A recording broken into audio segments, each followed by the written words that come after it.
Get the unmissable news stories of the day. This is the Beijing Hour. Examining the events that impact and shape China and the rest of the world. This is the Beijing Hour, 1 hour of news and information brought to you every weekday. Now here's your host. Shane Bigham with you on this Thursday, July 16th, 2026. You're listening to the Beijing Hour, coming to you live from the Chinese capital. On today's program, the World AI Conference in Shanghai will showcase the latest breakthroughs in artificial intelligence while shaping discussions on global AI governance. Hostilities have intensified in the Strait of Hormuz as the U.S. reimposes its naval blockade of Iranian ports. And China's expressed appreciation for Papua New Guinea's decision to close its Taipei Economic and Cultural Office. In business, APEC Digital Week is now underway in Western China. In sports, Argentina's earned the right to defend its World Cup title. In culture and entertainment, marking the 85th anniversary of the Flying Tigers, who supported China during World War II. And now the day's top stories. This year's World AI Conference and high-level meeting on global AI governance is showcasing the latest breakthroughs in artificial intelligence, while shaping discussions on global governance on the sector. The event in Shanghai from Friday to Monday features the largest ever scale and record international participation. Wu Bin has more on what to expect. The 2026 World Artificial Intelligence Conference, also known as WAC, will kick off tomorrow in Shanghai. Chinese President Xi Jinping will attend the opening ceremony and deliver a keynote speech. Some of the international guests will also attend the conference, including the Secretary General of the United Nations, Antonio Guterres, who has arrived in Shanghai. It's the 8th year for WAC to be held in Shanghai, and this year is by far the largest one with the greatest participation. It's divided into two parts, forums and exhibitions. Let's first talk about the highlights of the forums. This year, over 140 forums will be held during the 4-day event and covering basically all aspects of the AI world, including the global governance of AI, AI in physics, and also the development of embodied intelligence, which is a huge topic in the past several years.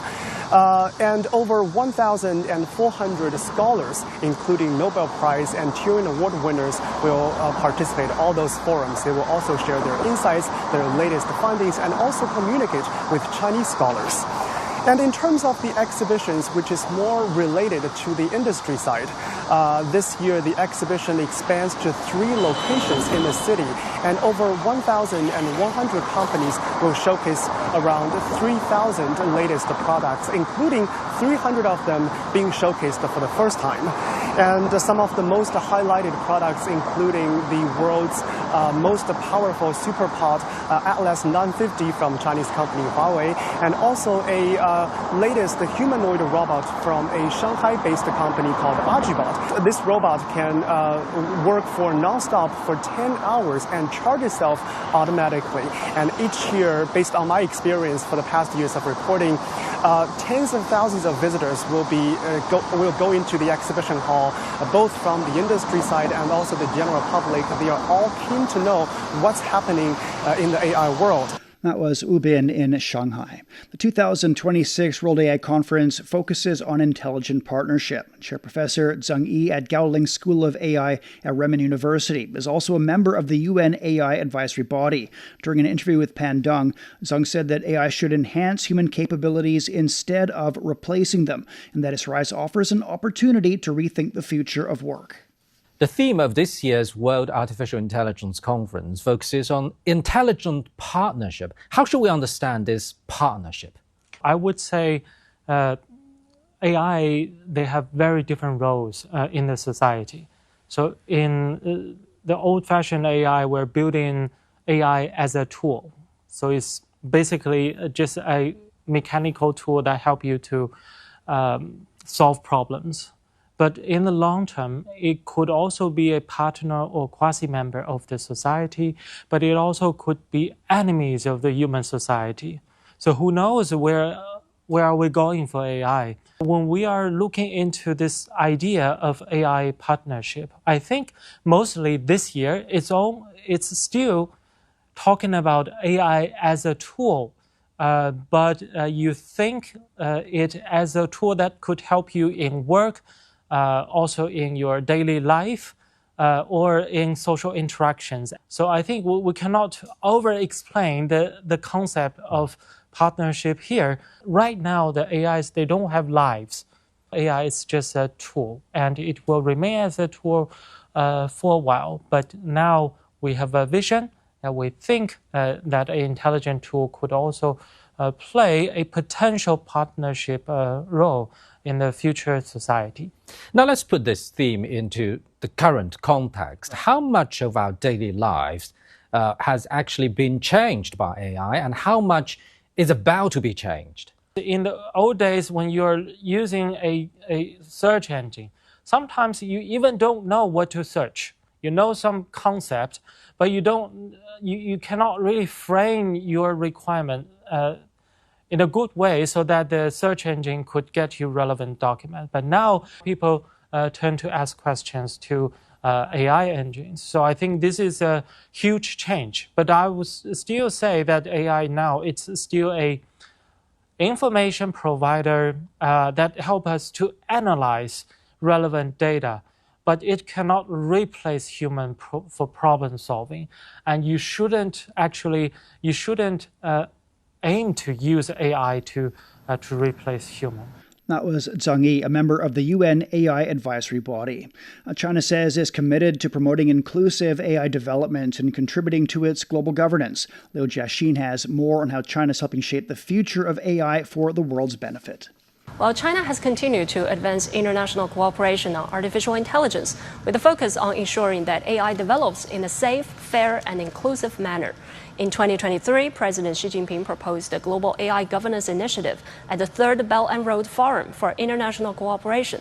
The initiative emphasizes a people-centered approach and calls for AI technologies to serve the common good. Building on that vision, China released its action plan for global AI governance in 2025. The document encourages countries to strengthen cooperation based on principles, including AI for good, respect for national sovereignty, development-oriented innovation, security and controllability, fairness and accessibility. China's 15th five-year plan also highlights the goal of establishing a widely participated global AI governance framework while supporting AI capacity building in Global South countries. Meanwhile, China has hosted the World Artificial Intelligence Conference for 8 consecutive years and has proposed establishing a global AI cooperation organization to further enhance international exchanges. While China's AI innovation is also contributing to economic growth. A study by the MIT and open-source AI startup Hugging Face found that the total share of downloads of new Chinese-made open models rose to 17% in the past year, ranking first globally. In the first half of this year, imports and exports of computing hardware, including electronic components and computer parts, rose more than 56% to 5.1 trillion yuan. AI-powered products from bionic robots exported to more than 90 countries and regions to smart glasses, AI translators, and robotic exoskeletons are also gaining momentum, highlighting the growing role of AI in driving trade and innovation. That was Liu Jiaxin reporting. Artificial intelligence is advancing fast, and so is the need for cooperation, not just in economic development, but among the younger generation that needs to cope with unprecedented changes. Chen Lanyo joins an AI event in Beijing, where young industry professionals gathered to discuss the future of the sector. Teenagers running AI companies, young AI entrepreneurs. Since generative AI broke into the mainstream in late 2022, a new generation has caught the wave. So has this race actually gotten younger? I came to an AI event here in Beijing to catch up with young minds hoping to make an impact. So what challenges are they trying to tackle, and what real-world problems are they aiming to solve? Let's go find out. We help shrimp farmers to survive, optimize, and able to access to funding. We matchmake entrepreneurs, investors, and ecosystem actors from all over the world. We help people with speech and voice disorder to rebuild the connection to the outside world. The diversity of ideas in this room was hard to ignore. Beyond the presentations and networking, these young innovators are also grappling with something larger. The challenges that no single startup can solve alone. We are all facing climate change. We can invest more on AI trying to help to solve this climate change. I think that will be beneficial for the humanity. Some global South countries have infrastructure problems, So AI could be very helpful in terms of solving big infrastructure challenges. Global problem, global cooperation, which is another major focus of this event. We need to work together more because this is a thing that humans can do but AI cannot do, which is communicate with one another. And these kind of conferences or nights, it connects humans together from all over the world. I think my country needs more of collaboration from the people of this country because they have gone way ahead in terms of AI innovations, and we need to learn, collaborate, especially as young people. Strengthening exchanges, building cooperation. That's the vision behind China's Global AI Governance Initiative. People-centered AI with benefits shared across nations. So I think my biggest takeaway today is how the next generation, they're not just adopting AI, they are reimagining it. And more importantly, the revolution has no borders. We have to figure out how to do this together. That was Chen Lanyao reporting. Coming up, hostilities intensify in the Strait of Hormuz. China's southern island province of Hainan is racing toward a bold milestone, ending the sale of new fossil fuel-powered vehicles by 2030. Why is Hainan leading the way? How close is it to reaching its goal? And could its experience become a blueprint for the rest of the country? Join us on this week's Chat Lounge as we examine the opportunities and challenges behind China's most ambitious clean mobility experiment and ask whether it marks not just a shift in transportation, but a broader transformation in energy, industry, and city planning. Listen wherever you get your podcasts and on CGTN Radio. 12 minutes past the hour. Hostilities between Iran and the U.S. military have intensified a day after the U.S. reimposed its naval blockade on ships to and from Iranian ports. The U.S. military says it's completed its latest wave of strikes on Iranian targets, including Bandar Abbas near the Strait of Hormuz. UN Secretary General Antonio Guterres has expressed concern over the escalation of hostilities. U.S. President Donald Trump claims that Tehran wants to settle. Iran says it's engaged in an existential war with the United States. Walter Morris reports from Washington, D.C. Tehran's top negotiator says Iran is in an existential war with America, and Wednesday, U.S. military forces continued a series of daytime attacks marking a major escalation in the ongoing conflict. U.S. Central Command released new video with thermal images of the recent strikes. Senior military officials wrote in a social media post Wednesday, quote, U.S. forces launched operations for a second wave of strikes today against Iran. The strikes are targeting Iranian military capabilities used to threaten vessels freely transiting through the Strait of Hormuz, an international waterway vital to global commerce. The U.S. military is holding Iran accountable at the commander-in-chief's direction. This week, CENTCOM has carried out intense airstrikes on Iran's coastal defense systems and missile launch sites. The White House says the strikes are retaliation for Iran's attacks on ships traveling through the strait. Iranian military officials say at least 7 troops have been killed and more than 260 people have been injured in the attacks this week. The latest strikes come one day after the Pentagon reinstated the naval blockade on ships traveling to and from Iranian ports. According to CENTCOM, U.S. forces have redirected 2 commercial ships since the blockade went into effect. And new video coming in of Tehran's response. Wednesday, Iran's military released new images of missile launches. The IRGC says it struck U.S. military targets in Bahrain, Kuwait, and Jordan. This week, U.S. President Donald Trump said the attacks on Iran will continue until they return to the negotiating table. And while speaking at an event in Pennsylvania Wednesday, Trump said he thinks Tehran wants to settle. The Islamic Republic of Iran is not happy right now. Should have been done 47 years ago. Should have been done at least during the 47-year period. And it wasn't. Other presidents didn't do what was right. They should have done it a long time ago. It would have been much easier. And they want to settle so badly. They don't like what we're doing. Iranian military officials say the Strait of Hormuz will stay closed until the U.S. ends its military operation in the region. Wednesday, the IRGC said it will target regional energy exports next. That was Walter Morris reporting. Iranian Foreign Ministry spokesperson Esmail Baghaei says Tehran will fulfill its obligations under the June Memorandum of Understanding only if the U.S. abides by its terms as well. Since the beginning, We have said commitment in return for commitment, meaning we fulfill our commitments as long as the other side honors theirs. The other side violated its commitments, and we too refrained from fulfilling ours wherever necessary. As we continue, it is the same path. It doesn't matter if we say it exists or doesn't exist. An agreement is not a strange thing. It's just a collection of reciprocal commitments. Begay says Iran has no plans to negotiate and is now focused on defense. Iran has also scaled back some commitments in response to U.S. violations of the MOU. Parliament Speaker Mohammad Ghalibaf added Iran does not welcome war, but must be ready to safeguard its national security and interests. He says negotiations should be pursued, but the June MOU has no value if its terms are not fully carried out. U.S. attacks on southern Iranian provinces have killed at least 35 people and wounded over 300 others. Ehsan Kevani has more. The attacks over the past 3 to 4 days have been unprecedented in both intensity and geographic scope across Iran. U.S. strikes have hit provinces from Sistan and Baluchistan near Pakistan all the way to Khuzestan in the west. In Bandar Abbas, a major telecommunications building has been nearly destroyed, and the Great Tomb Island, which is long disputed between Iran and the UAE, was struck early Wednesday. Residents in Bushehr, Bandar Abbas, and other coastal cities described the bombings as heavy, relentless, and occurring around the clock.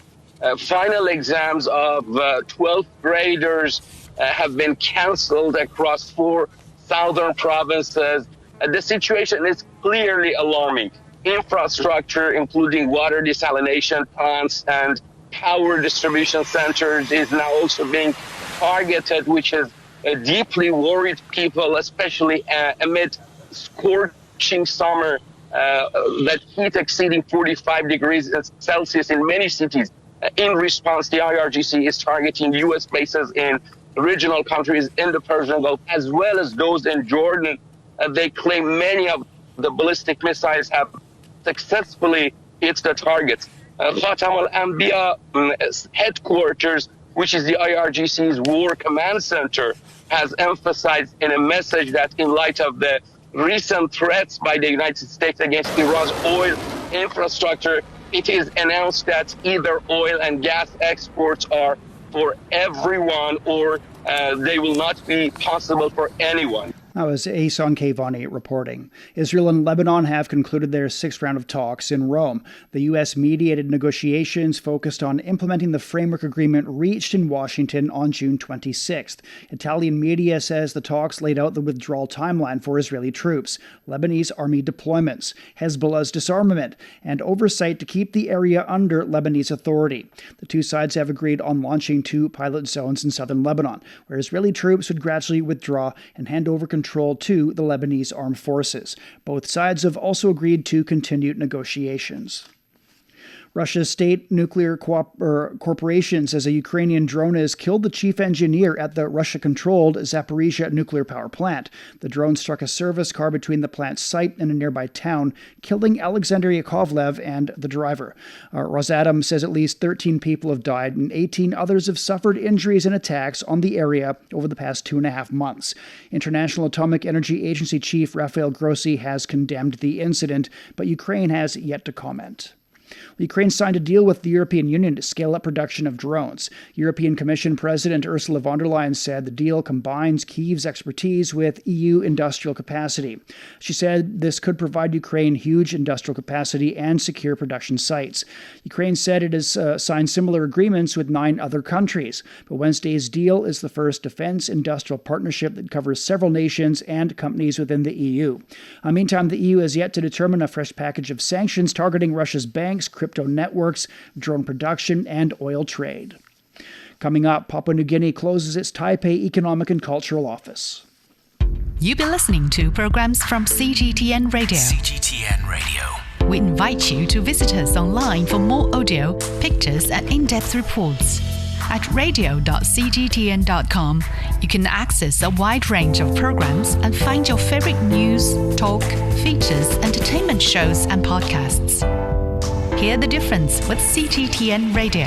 At 20 past the hour, Beijing has expressed appreciation for Papua New Guinea's decision to close its Taipei Economic and Cultural Office. Foreign Ministry spokesperson Lin Jian says China will continue working with PNG to support each other on issues concerning their core interests. The Papua New Guinea government has decided to close the Taipei Economic and Cultural Office in the country. China highly appreciates this decision. It once again demonstrates that upholding the One China principle is the shared aspiration of the international community and an irreversible trend. China is ready to continue working with Papua New Guinea to firmly support each other on issues concerning their respective core interests and jointly advance the comprehensive strategic partnership between the two countries. This year marks the 50th anniversary of diplomatic ties between China and Papua New Guinea. A delegation of over 500 young people from China's Taiwan region has visited Shanghai for cultural exchange. They joined local students in sports, arts, gaming, and more. Biran has details. Along the Huangpu River, the glittering skyline echoes with smiles from across the street. This summer, over 500 young people from 8 cities and counties in China's Taiwan region came to Shanghai for cultural exchange. Most of them are visiting for the first time, and over 30% come from the region's ethnic minority groups. I'm from one of the ethnic minority groups in Nantou County, China's Taiwan region. Being here for this exchange, I think is great. It feels just like being with friends. I hope we can come often. From the arts festival to vocational training, from baseball matches to esports and community tours, it has been a remarkably rich experience. For local students, the exchange was also a chance to bond over shared passions. Esports is a great way to connect us. Since we all play games, we can compete, learn from one another, and we've exchanged WeChat contacts. For some, the visit has sparked something more than just fond memories. I really want to train here. I truly wish I could stay and train year-round at this place. Though the summer's program nears its end, the friendships and aspirations it sparked are just beginning to grow, across the street and into the future. That was Biran reporting. A city in northeast China is stepping up emergency response to prevent flooding in villages amid days of continuous heavy rainfall. A lake, which is part of the Mudan River in Ning'an, has risen a meter above the flood control limit. Authorities have mobilized more than 3,000 personnel to build a flood barrier along that river. Ko Yunfei, with the Chinese People's Armed Police Force, says they are reinforcing embankments. We arrived at the scene immediately after receiving the deployment order and quickly began filling, transporting, and placing sandbags to reinforce the embankment. The initial reinforcement work on this vulnerable section has now been completed. We will continue monitoring water levels closely and remain ready to respond if conditions worsen. Our priority is to protect the lives and property of local residents. Authorities have evacuated over 1,600 residents from 29 villages along the river. The U.S. is experiencing more dangerous weather with fires, floods, and extreme heat posing challenges across much of the country. Jim Spellman has more. Scorching temperatures are back for much of the United States as another heat dome settles in over the central and eastern parts of the country. And so that's a huge extent going, thousands of miles across the country. It's also going to last a long time.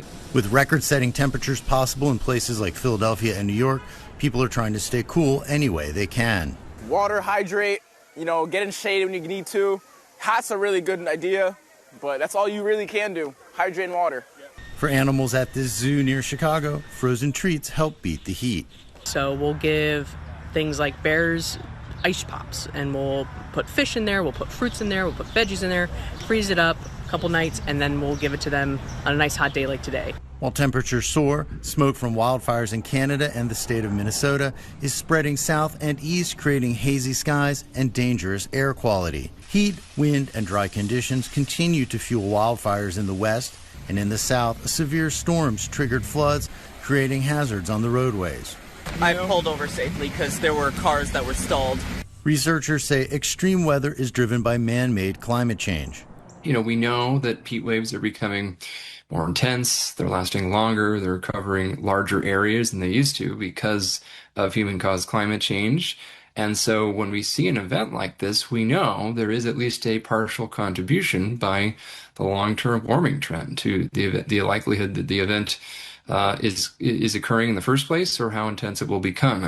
Temperatures are expected to dip by the weekend, but the summer is far from over, and there will likely be more extreme heat in the weeks ahead. That was Jim Spellman reporting. Germany's long been one of the least air-conditioned countries in Europe, with less than 1 in 5 households owning an AC unit. But the trend's changing with another summer of record-breaking heat. Natalie Carney has more from Munich. It's been hot. Park benches and playgrounds sit empty as people escape the peak of the heat. Even wildlife is seeking out shade. While air conditioning is common in countries like the US, Australia, and Japan, only about 18% of German households have it. But as the climate warms, that trend is changing. We don't have an air conditioner at home, but the last heat wave was really pushing the limits. I don't have air conditioning at home. I only have it at the office, and I wouldn't want to give it up there. No, I don't have air conditioning, but it's getting warmer, so now I'm thinking about buying one. And so are many others. AC installer Die Klimameisterei has never been busier, receiving up to 80 calls a day from homeowners and big businesses. We've seen a massive surge in demand. It's becoming hard to manage the volume of inquiries. Maximilian says it can take weeks just to get an appointment.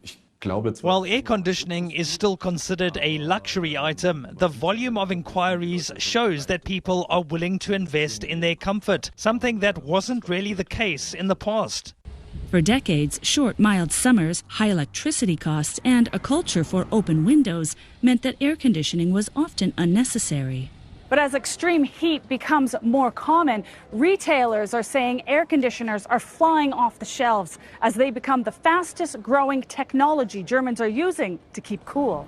That's led many to international retailers, helping to ease supply concerns, such as Alibaba, who told CGTN, Germany is the only market surveyed where retailers increased wholesale orders for both portable fans and air conditioners year on year, and stands out as the strongest all-around growth market. Chinese cooling products are helping meet that demand, with exports of portable air conditioners from China to Western Europe up 70% in the first 5 months of 2026, even before this summer's heat waves. Many are now calling for wider use of air conditioning, particularly in schools and hospitals, after recent record-breaking heat forced some medical facilities to evacuate. Air conditions are not only a matter of comfort, but also a health protection topic. We have to think about elderly communities, nursing homes, hospitals, and all communities that need caring from very hot conditions. But we have to face also the fact that increasing numbers of air conditions will also increase the energy demand. As air conditioners become more energy efficient and increasingly powered by renewable electricity, companies like Die Klimameisterei expect demand to keep growing. That was Natalie Carney in Germany. The UN says Cuba's ongoing power crisis is deepening humanitarian needs across the country. The latest nationwide grid collapse was the third in a week and the fifth so far this year. By late June, nearly 500,000 people had received clean water, while more than 900,000 have received food assistance. But the UN's Cuba aid plan, which seeks $94 million, remains only 40% funded. We're at 29 past the hour. Beijing getting clouds overnight and through tomorrow. The low's 23 and it's up to 32 on Friday. Shanghai will be overcast through tomorrow with a low of 30 and a high of 37. Chongqing's getting cloudy skies tonight. Rainfall developing tomorrow, a low of 28 and a high of 33. Nanchang will be cloudy overnight and through tomorrow, a low of 29 and a high of 36. Lhasa is getting a light rainfall, becoming moderate rain tomorrow, a low of 14 and a high of 23. Elsewhere in Asia, Islamabad's getting cloudy skies tonight, a light rain developing tomorrow, the low's 30 and it's up to 39 degrees on Friday. It's time for a short break. So far this hour, the World AI Conference in Shanghai will showcase the latest breakthroughs in artificial intelligence while shaping discussions on global AI governance. Hostilities have intensified in the Strait of Hormuz as the U.S. reimposes its naval blockade of Iranian ports. And China's expressed appreciation for Papua New Guinea's decision to close its Taipei Economic and Cultural Office. Shane Bigham with you. Stay with us here on the Beijing Hour.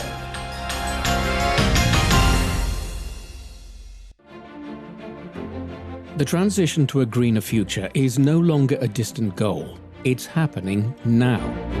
In power plants, factories, farms, and cities across China. As the world grapples with climate change, energy security, and the growing demand for electricity, China is searching for new ways to cut emissions while keeping its economy moving. Across the country, our reporters visit renewable energy hubs, industrial centers, and agricultural communities to see what that transformation looks like in practice. Through first-hand stories and on-the-ground reporting, we explore the opportunities, the challenges, and the ideas shaping China's green transition. Listen to China's Green Code, Rewriting the Rules of Growth, a special series from Climate Watch, available wherever you get your podcasts.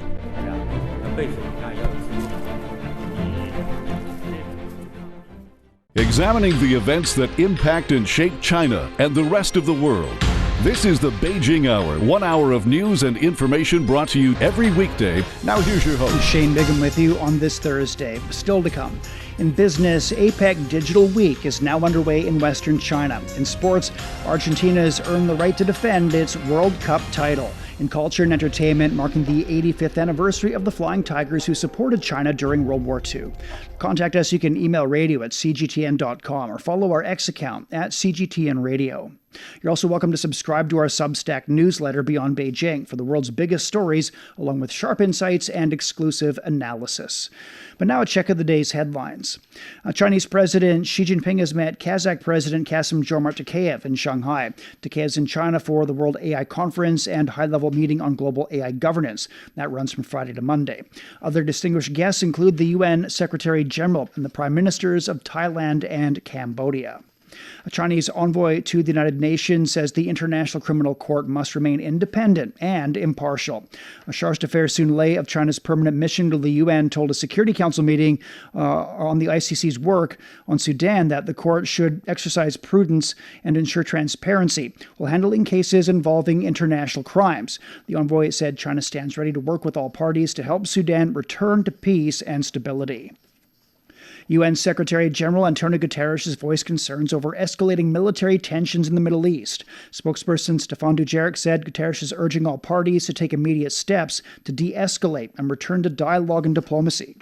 The Secretary General reiterates his call for the full restoration of international navigational rights and freedom of navigation in and around the Strait of Hormuz. The exercise of navigational rights and freedoms must be respected by all parties in accordance with international law. Guterres warned that a return to full-scale hostilities would come at an unbearable cost for civilians, with devastating consequences for global peace, security, and the economy. Iran's parliament speaker says Tehran will no longer be bound by a memorandum of understanding with Washington unless its terms are fully implemented. Mohammad Bagher Kalibaf warned that Iran would take action if it does not benefit from the agreement, while stressing that Tehran does not seek war but is prepared to defend its security and national interests. Russia says Japan should stick to its pacifist constitution and fully recognize the results of World War II. Foreign Ministry spokesperson Maria Zakharova said Moscow firmly rejects Japan's protests against the Russia-China military exercises, which were conducted in full accordance with international law. Meanwhile, UNESCO has urged Japan to present the whole history at the Sado Island gold mines, which were inscribed on the World Heritage List in 2024. The World Heritage Committee said Japan has not presented the site's whole history across all periods of mining activity. Media citing historical records said about 1,500 Koreans worked at the Seto mines from 1940 to 1945.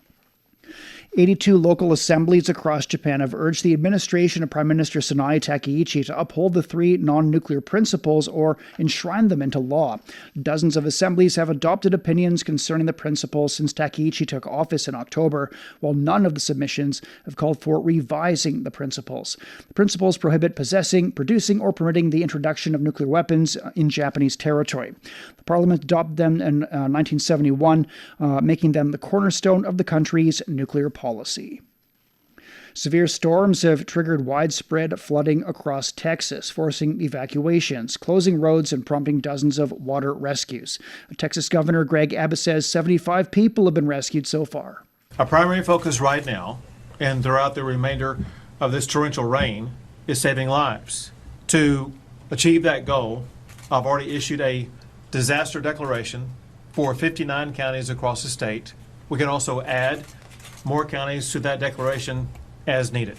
To help save lives, there are more than 1,300 state personnel from more than 30 agencies that are already activated.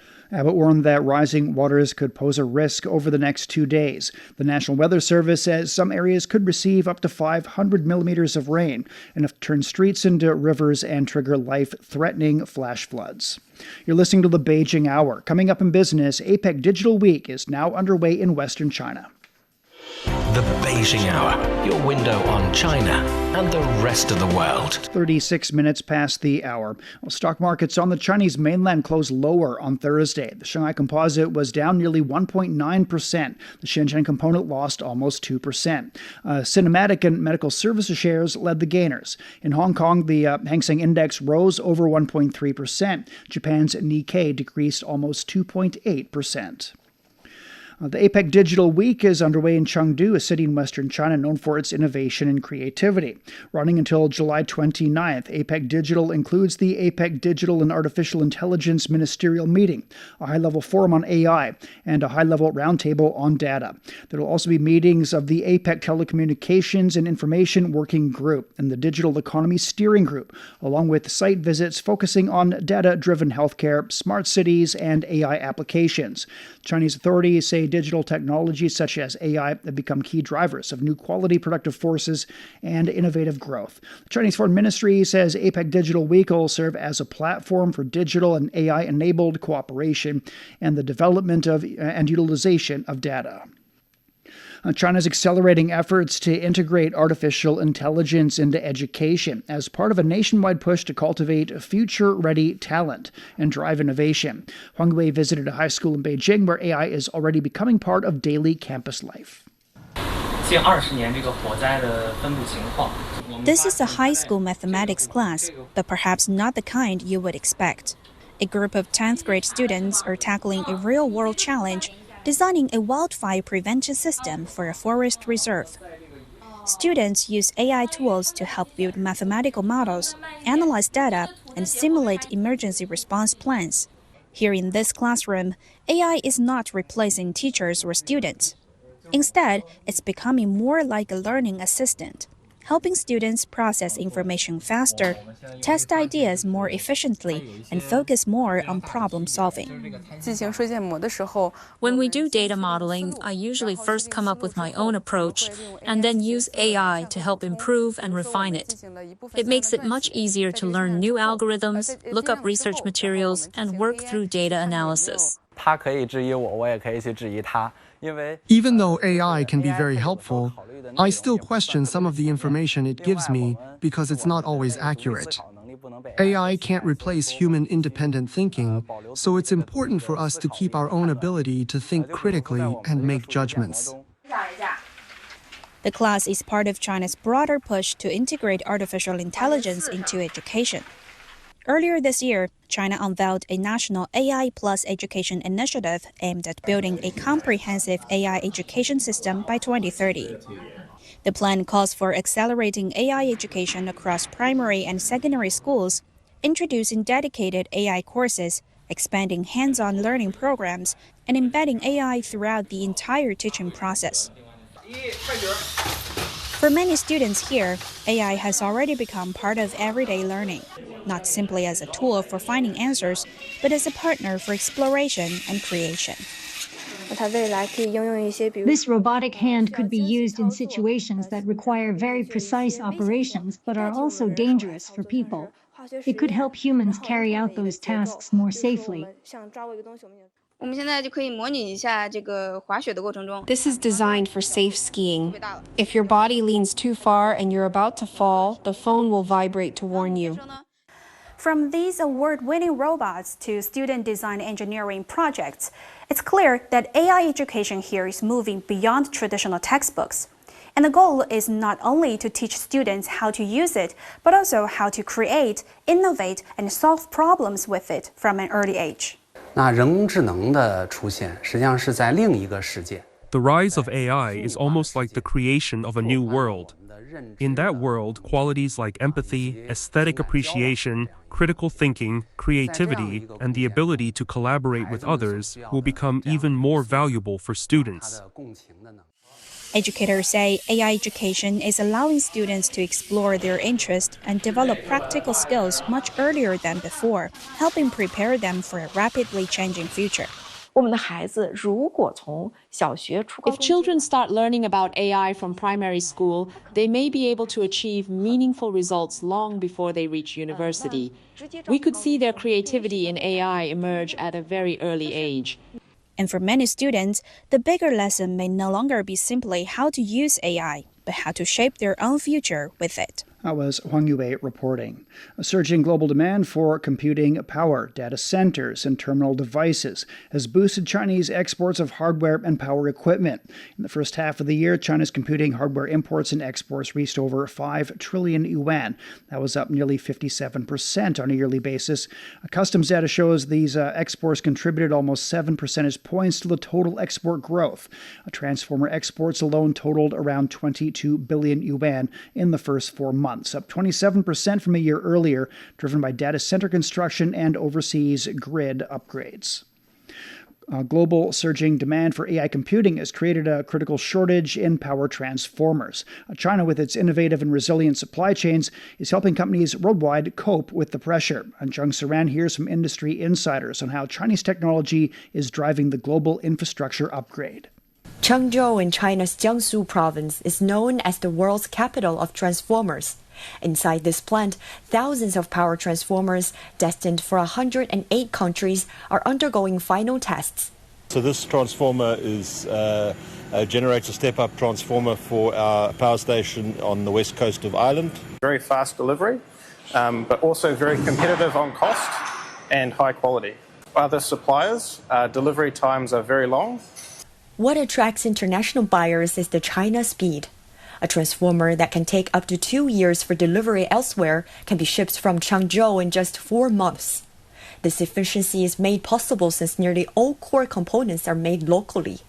With over 70 export firms in Changzhou, the Yangtze River Delta region is a powerhouse, contributing to China's 60% hold on global transformer production. We are building a great supply chain synergy that is of great efficiency.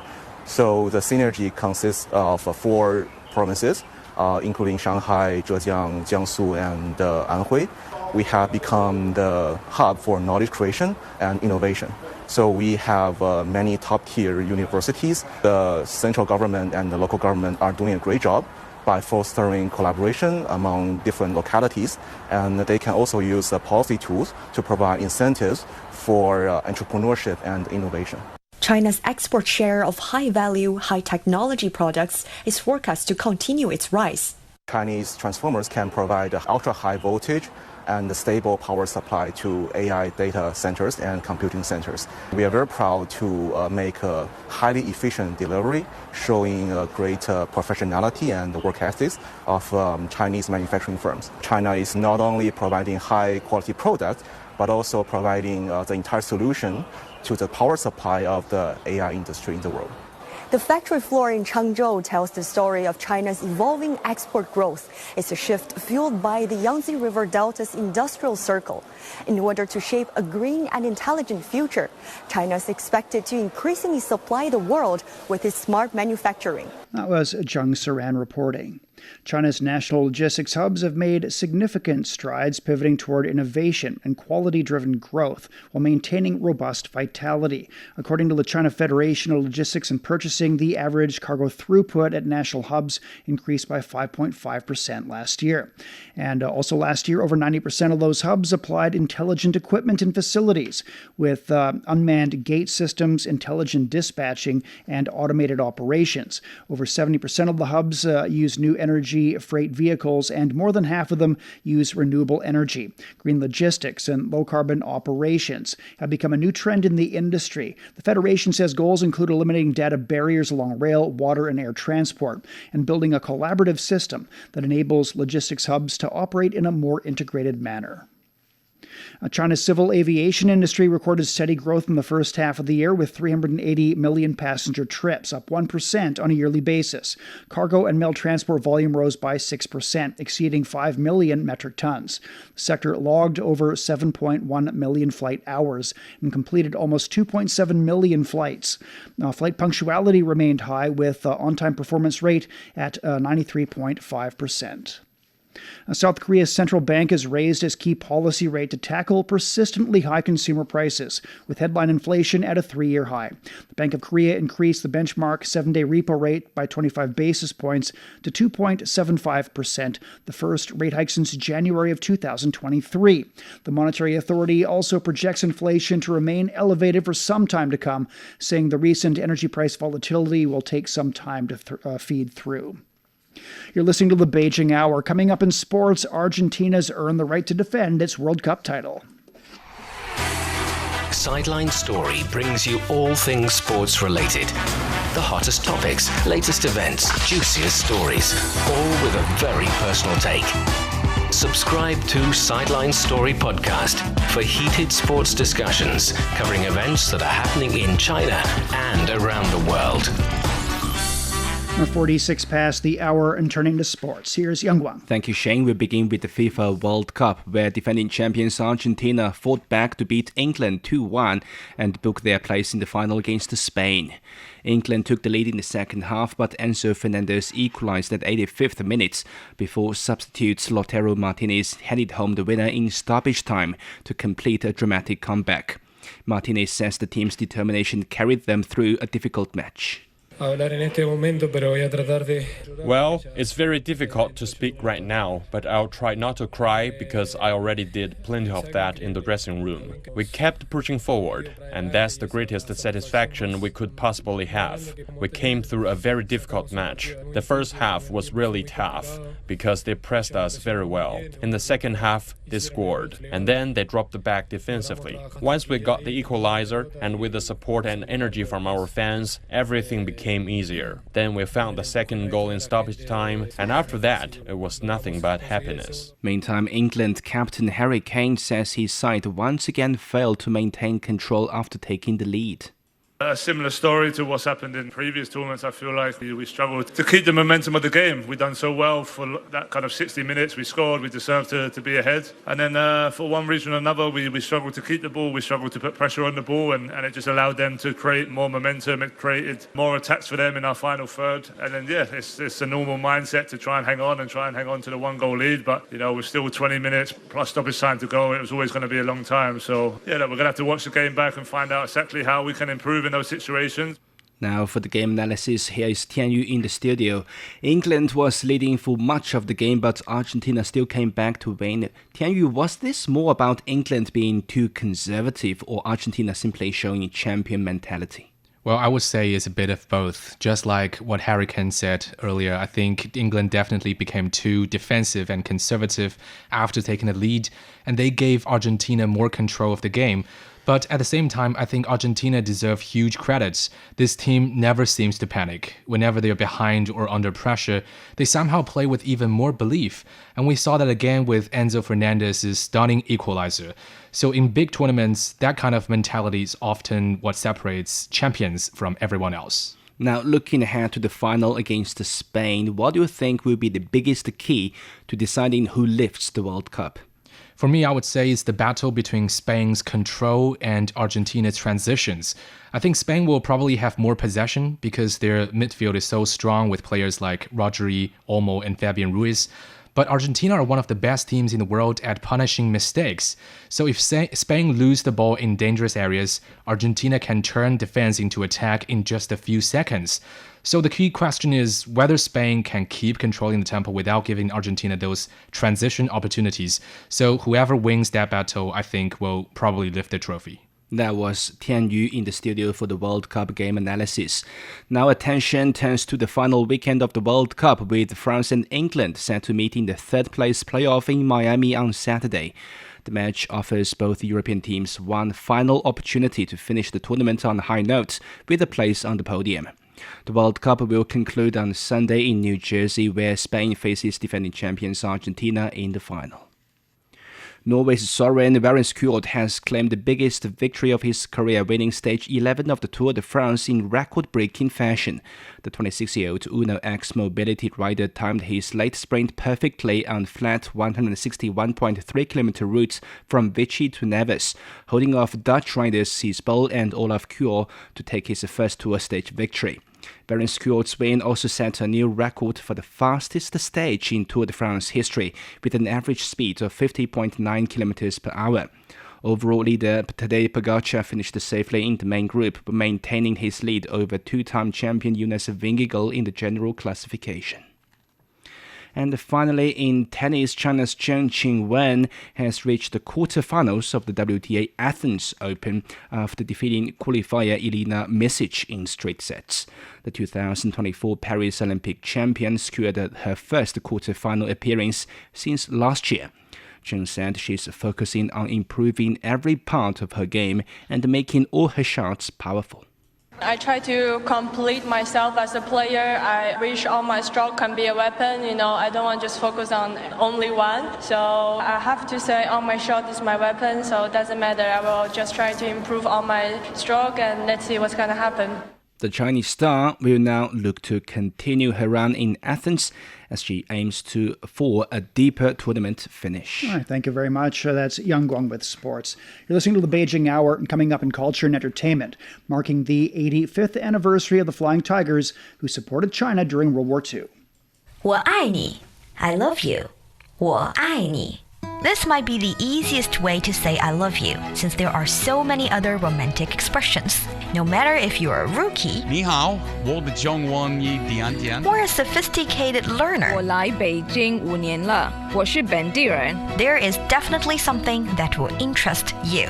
Check out Takeaway Chinese, a word that starts with 你好.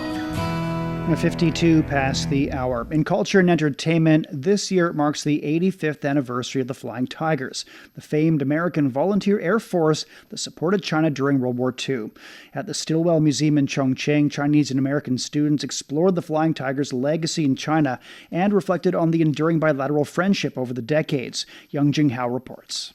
This week, 21 American teenagers visited Chongqing, a vibrant city in southwest China, where they explored its history, culture, and modern development. But one stop stood out, the Chongqing Stilwell Museum. The visit was part of the Flying Tigers youth camp, bringing American students to China to learn about the wartime friendship between the two countries. At the museum, they learned about the Flying Tigers and General Joseph Stilwell, whose efforts strengthened cooperation between the two nations. Well, definitely something new is that I learned about Stilwell, the person himself. But another thing I learned was when they were building the road from India and China, how they both, through hard work and through determination, they somehow did it and connected with the road from India after a really long time.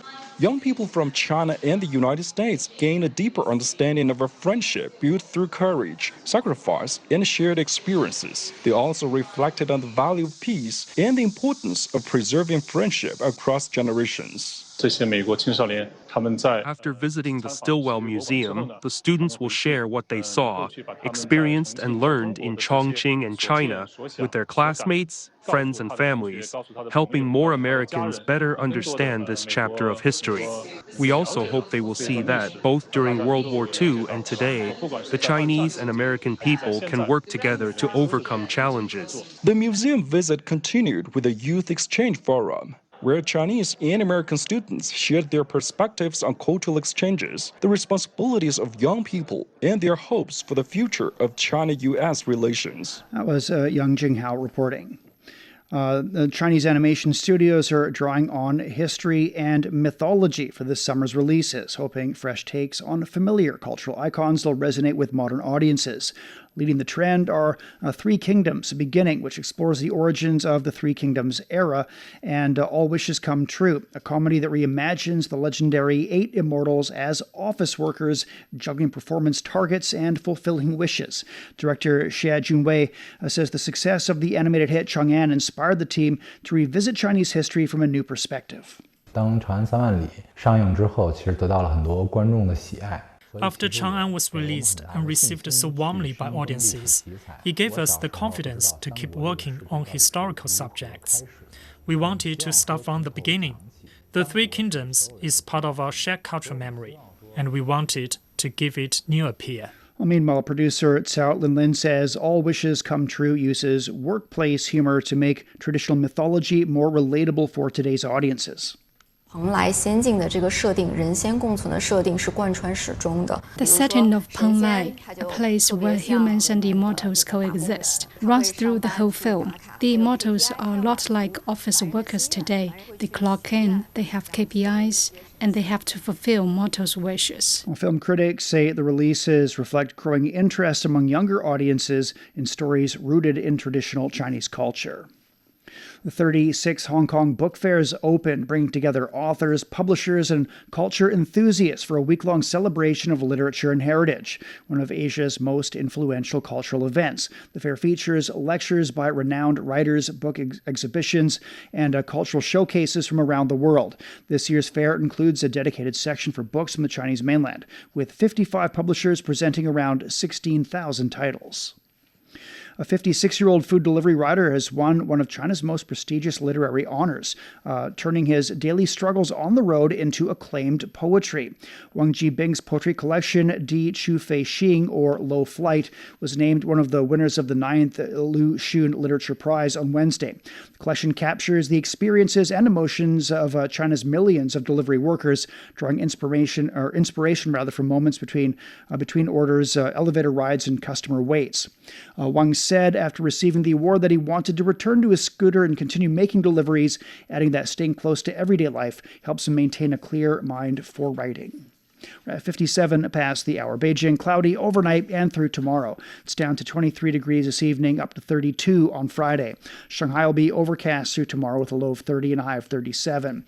Chongqing's getting cloudy skies, becoming moderate rain tomorrow, a low of 28 and a high of 33.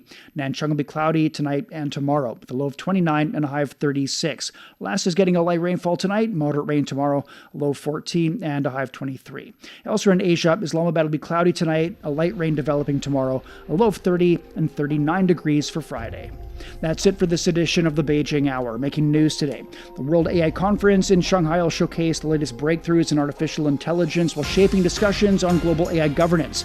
And hostilities have intensified in the Strait of Hormuz as the U.S. reimposes its naval blockade of Iranian ports. On behalf of the staff, this is Shane Bigham in the Chinese capital, hoping you'll join us for the next edition of the Beijing Hour and open a window to the world together. The best military commander is not he who fights 100 battles and wins every one of them. The best military strategy does not lead to the desiccation of the enemy's capital city. Decoding the art of war will help you understand why there's no art in war and how Sun Tzu stayed undefeatable using the science of war, with fun stories and insightful breakdown of famous battles. Find Decoding the Art of War wherever you listen.